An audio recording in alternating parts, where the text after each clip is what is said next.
Hello everyone, my name is Deniz Adagülü and today I'll be talking about feminism. I divided my presentation into 4 parts. First part is meaning of feminism and feminists. Second part is history of feminism.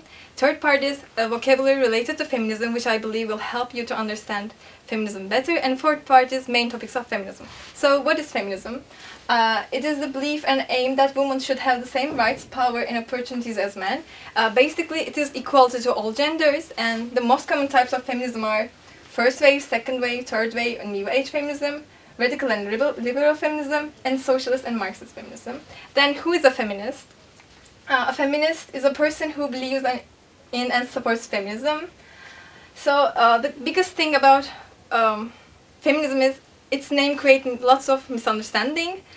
And then why don't we change the name? So to understand the name, you should know the history behind the name.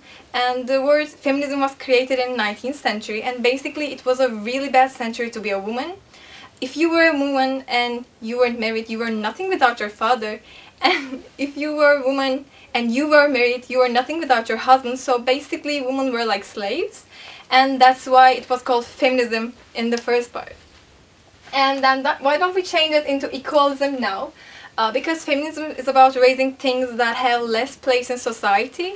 And equalism would suggest that tearing the masculine things down so that they can meet in the middle, but we don't want to tear these things down. We want to raise feminine things up. And also, why don't we call it humanism? Because it's something else. It's a non-religious worldview. Humanists use reason, common sense, and compassion to find solutions to human problems. And the history of feminism. So we divide the history into 4 waves.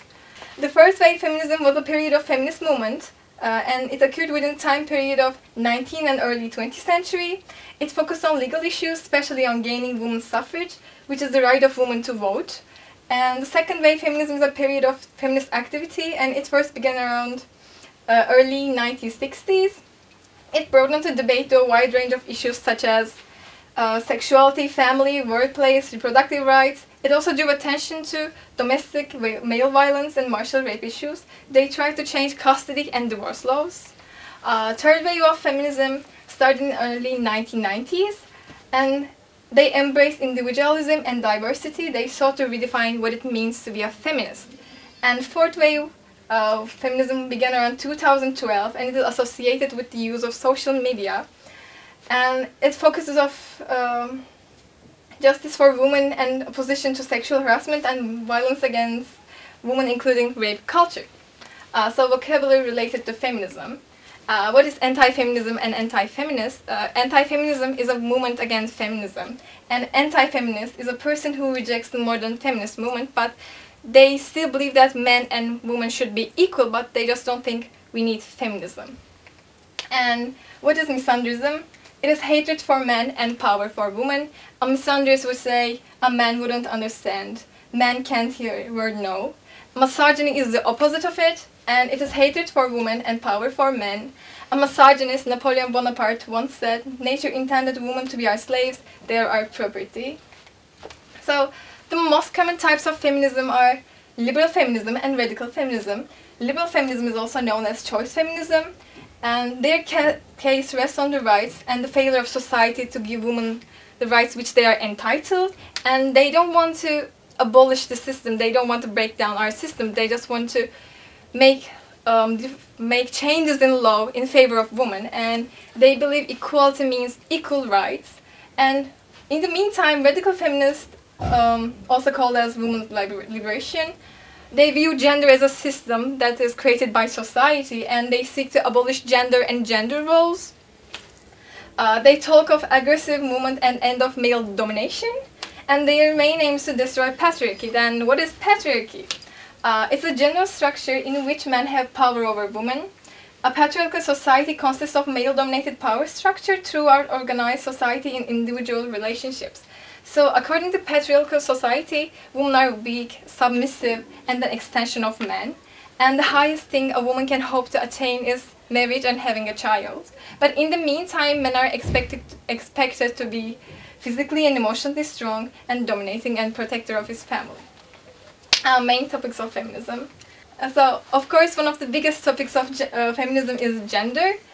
So, what is sex? So everyone agrees on what means sex. So sex is about our biological differences. So there are two sexes, male and female. Everybody agrees on that. But when it comes to gender, it gets confusing, because if you ask to a non-feminist or an anti-feminist how many genders, they'll say two, male and female, masculine or feminine, girl and boy, or something like that. But if you ask to a radical femme how many genders, they say none, because they see gender as a system that is created by society to draw lines to you.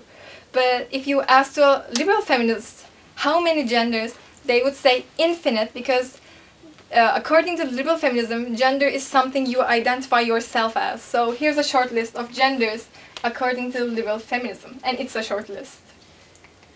So the other topic is body shaming. It is expressing mockery or criticism about a person's body shape or size. Some ways of body shaming are criticizing your own appearance, criticizing another appearance in front of them, and without their knowledge. And here's some body shaming comments from America's President-elect Donald Trump. We politically say look doesn't matter, but look obviously matters. Like, you wouldn't have your job if you weren't beautiful. Or, I tend to like beautiful women more than unattractive women. I don't know why, maybe that makes me bad. And the other topic is rape culture. The word rape culture was designed to show the ways in which society blames victims of sexual assault and normalizes male sexual violence. And in rape culture, both men and women assume that sexual violence is a fact of life. Rape culture includes jokes, TV, music, advertising, legal jargon, laws, words, and imagery that makes violence against women and sexual coercion seem so normal. You probably know the song Blurred Lines. It is an example for rape culture, just check the lyrics. The other topic is racial and religion-based discrimination. It is treating someone less favorably than someone else because of their color, descent, racial or ethnic background, or their religion or beliefs, or because they don't have the same religious belief as you. The other topic is conflict between pro-life and pro-choice. So, who is a pro-life or an anti-choice? It is someone who thinks that women do not have right to choose whether or not to give birth to a child they have conceived, and that abortion is wrong in most all circumstances.